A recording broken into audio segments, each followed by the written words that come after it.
Hello, good morning. This is Nas from NB Network Lessons. Welcome. Welcome to all of the students around the world. Thank you for joining. Before I start, I do have a quote, and that quote is really interesting. And the quote is, "Deliverance without discipline is deception." I'll say it again. Deliverance without discipline is deception. In other words, whatever you do, whatever work you do, okay, it could be your homework, it could be going to school, it could be going to work. Whatever work you do, if you lack or if you don't have discipline, you're basically deceiving yourself. So I just wanted to pass on this message. Now, coming back to today's topic, what we're going to do is we're going to discuss integration by parts, and this is calculus lesson 59. So in integration by parts, let's say if you have two functions, you have f of x and then you have g of x dx. Okay, so now this is function 1, this is function number 2. All right, and we are asked to do integration for this. Okay, how would you do it? By using integration by parts. So the way we do it is that the first function, f of x, okay, first function can be differentiated,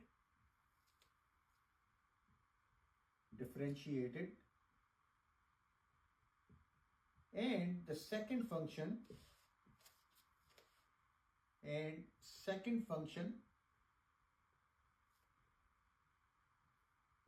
which is g of x, we can integrate that repeatedly.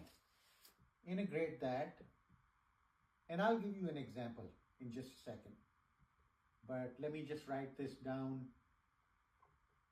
Repeatedly. Okay, so this function, you can take a derivative of this. It could be first derivative, it could be second derivative. However, for the second function, once you integrate it, you can integrate it repeatedly. For example, you have x e to the x dx. All right, so now this right here is the function of x, okay, and this right here is function of g of x. All right, so can I take derivative of x? Yes, I can. So if I do f prime of x, this will become 1. If I take another derivative of that, this will become 0. Okay, now what about if you try to integrate e of x dx? If you recall from my previous lectures, in which I basically showed you that e raised to power x is indestructible. Okay, no matter how many times you take integral, or how many times you take derivative, it's gonna stay same. Okay, so then the answer to this is just gonna be e to the x. All right, and if you take derivative of that, that's gonna be e to the x too. If you take another integral of this, it's gonna stay e to the x. So that's what I mean when it says function of x can be differentiated and the second function can be integrated repeatedly. Okay, in my next lecture, I'm gonna come back and we're gonna do a formula, come up with a formula, show you how we come up with the formula for integration by parts, and then we will solve an example also. Thank you so much for watching. You all have a wonderful day. Take care of yourself. Bye-bye. Hello, good morning. This is Nas from NB Network Lessons. Hope everyone's doing okay and in high spirits. My today's topic is continuation of integration by parts. This is calculus lesson 60. In my lesson 59, I went over and I introduced you what is integration by parts. So just to recap, if you want to integrate two functions, fx and gx, okay, the rule says you can take derivative of the first function, okay.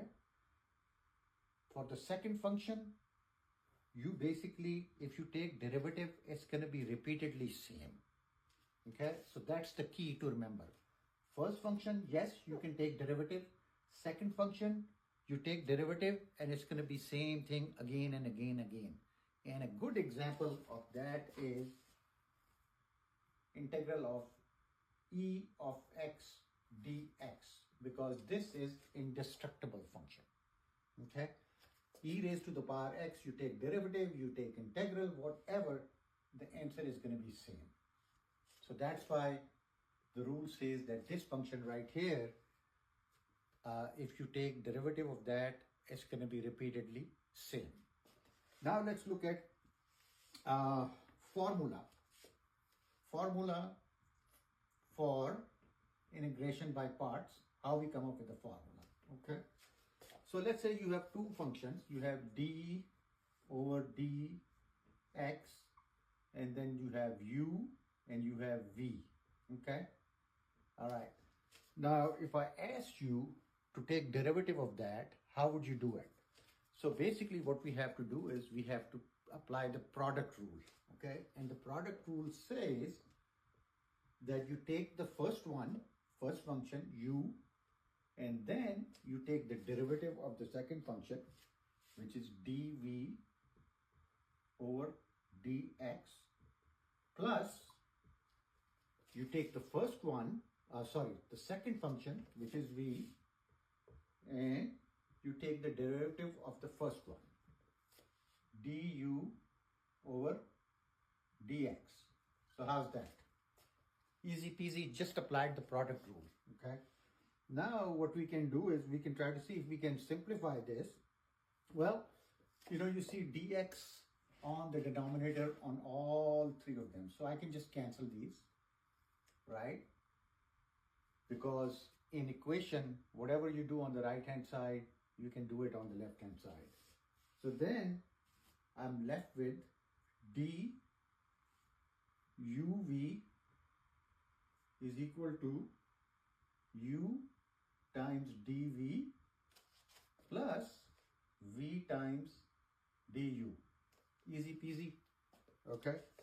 Now what we can do is we can rearrange this and we can say u times dv. All I'm doing is that bringing this on the left hand side and then rearranging it. So then u dv would be equal to d uv minus v du, okay. So that's all I did right here. I brought this, I let u dv on the left hand side, rearranged it, and I got this. Now what we do is that we say, okay, let's go ahead and integrate both sides. So once we integrate both sides, we get u dv is equal to d uv minus integral of v du, okay. So now once you take the integral of that, you know that u dv will be equal to, if you take integral of this right here, you will get uv, okay. Because what I'm doing is that I'm taking antiderivative, okay. So, and this right here, you just leave it like this, v du. So this is, my friends, the formula for integration by parts. Integral of u dv is equal to uv minus integral of v du. And in my next lecture, I'm going to come back and I'm going to solve a problem which will make things clear for you. Thank you so much for watching. If you like the contents, please share as much as you can and go ahead and give me a like. Thank you.